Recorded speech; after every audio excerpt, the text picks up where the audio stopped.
آج میں اپنے چینل میک ٹی وی پہ قصہ وانگ خان کے دادا کا بیان کروں گا۔ اس سے پہلے میں اپنے ان دوستوں سے گزارش کروں گا جنہوں نے ابھی تک میرے چینل میک ٹی وی کو سبسکرائب نہیں کیا، وہ سبسکرائب کر لیں اور بیل آئیکن کو دبائیں تاکہ روزانہ کی بنیاد پہ ان تک میری ویڈیوز پہنچ سکیں۔ اور اگر ویڈیوز اچھی لگیں تو لائک اور شیئر ضرور کریں اور کمنٹس باکس میں اپنی رائے کا اظہار بھی کریں۔ سرزمین جس پر وانگ خان کی حکومت تھی کار خطہ کہلاتی تھی۔ اس کی سرزمین کی سرحدیں خطہ سے ملتی تھیں جو شمالی سمت میں چین کا حصہ تھا۔ یہ خطہ کا وہ حصہ تھا جہاں تاتاری مقیم تھے۔ ابتدا میں وانگ خان کا نام تغرل تھا۔ وانگ خان کوئی نام نہ تھا بلکہ لقب تھا جو اسے مسند تاتار پر بیٹھتے ہی دیا گیا۔ مورخین ناموں کی غلط فہمی سے بچنے کے لیے تغرل کی بجائے وانگ خان ہی استعمال کرتے ہیں، چنانچہ ہم بھی اسے وانگ خان کہہ کر پکاریں گے۔ وانگ خان خانوں کی اس طاقتور لڑی سے تھا جس نے کئی نسلوں سے کارختہ پر حکمرانی کی تھی۔ یہ خان وحشی اور لاقانونیت سے بھرپور نسل تھی جو حکمرانی کے لیے ایک دوسرے سے برسر پیکار رہتے تھے اور ایک دوسرے کے جانوروں کے گلوں پر لوٹ مار کرتے رہتے تھے۔ اس زمن میں رشتہ داروں کے مابین کئی خونی جنگیں لڑی گئیں۔ ایسے ہی ایک واقعے میں وانگ خان کے دادا مرکز کو کسی دوسرے خان نے لڑائی کے دوران قیدی بنا لیا۔ وہ اگرچہ رشتہ دار تھے لیکن مرکز کی کسی حرکت پر اس قدر نالاں تھے کہ انہوں نے قیدی مرکز کو بہت دور ایک ریاست کے سردار کی طرف بھیج دیا۔ اس ریاست کا نام کرگھا تھا۔ درگاہ کے سردار نے مرکز کو ایک بوری میں بند کر کے اس کا منہ سلوا دیا اور اسے لکڑی سے بنائی گدھے کی شبیہ میں اس طرح رکھوا دیا کہ وہ بھوک اور دم گھٹنے سے ہلاک ہو جائے۔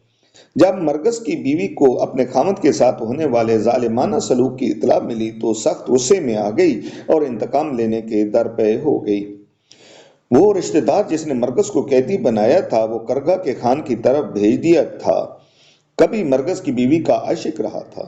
اس واقعے کے بعد مرکز کی بیوی نے اپنے سابقہ عاشق کی طرف پیغام بھیجا جس میں اپنے خاوند کے بہیمانہ قتل پر غم و غصے کا اظہار کیا گیا تھا۔ اس پیغام میں اس نے صرف کرگھا کے خان کو اس قتل پر مورد الزام ٹھہرایا تھا۔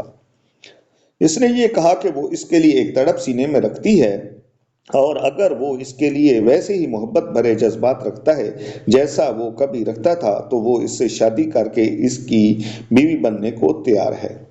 اگر اسے منظور ہے تو مقررہ جگہ پر ملاقات کے لیے آ جائے، وہ اسے مل جائے گی۔ خوبصورت بیوہ نے جو جال بچھایا تھا وہ سردار جس کا نام نادر تھا اس میں پھنستا چلا گیا۔ اس نے فوراً اس پیغام الفت کو قبول کر لیا اور ملاقات کے لیے طے شدہ مقام کی طرف نکل پڑا۔ چند محافظ اس کے ساتھ تھے جن میں نادر کے دوست اور ذاتی ملازم تھے۔ دوسری طرف جوان اور خوبرو بیوہ اپنے ساتھ کوئی محافظ دستہ نہ لے کر آئی تاکہ معاملہ شک و شبہ سے بالاتر رہے۔ اس کی اپنی سواری کے علاوہ اس کے ساتھ ایک ٹرین نما بگی تھی جس پر قیمتی پارچہ جات اور تحائف لدے ہوئے تھے اور اس بگی کو کتے کھینچ رہے تھے۔ یہ تحائف نئے خاوند کو بطور تحفہ پیش کیے جانے تھے۔ اس کے ساتھ لکڑی کی تکونی شکل والے ڈبے تھے جن میں مسلح افراد کو چھپایا گیا تھا۔ ان ڈبوں کو اسی ترتیب دی گئی تھی کہ ان میں چھپے افراد ایک اشارے پر اندر سے ان ڈبوں کے ڈھکن اٹھا کر باہر آ سکتے تھے اور ایکشن کر سکتے تھے۔